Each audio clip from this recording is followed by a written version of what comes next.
Və hətta bizim bəzi hədislərimizdə var ki, bir gün iblis gəldi Yaqub peyğəmbərin, yoxsa Əyyub peyğəmbərin yanına, dedi ki, mən istəyirəm Allah məni bağışlasın. Bizim hədislərimizdə gəlir.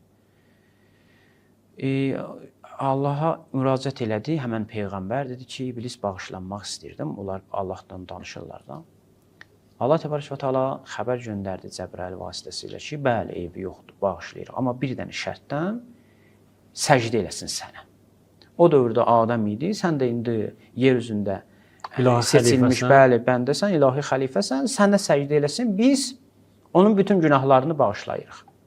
İblisə bunu dedi, iblis dedi, yox, mən səcdə eləməyəcəm. Deməli, bu heç vaxt səcdə eləməyəcək. Artıq bu ümid yoxdur bunun qayıtmasına. Aydın oldu. Ona görə də Quran-ı Kərim bilir ki, Quran-ı Kərimdə bəzi ayələr var ki, onların qəlblərinə möhür vururuq. Bəli. Yəni onların qayıdış yeri yoxdur. İblisin qayıdış yeri. Nəinki Allahın qapısı bağlıdır. Allahın qapısı açıqdır. Sadəcə iblis o qapıya gedə bilməz. Bəhs budur. Ona görə də cavab ver. Yəni özü artıq bağlayıb da öz üzərinə qapını. Özü şərəti. Ona görə də cavab verəndə yaxşı olar ki, ətraflı cavab verək. Bir ayəni götürək. Bəli. Bəli, biz də deyirik bağış. Əgər tövbə eləsə Allah bağışlayar.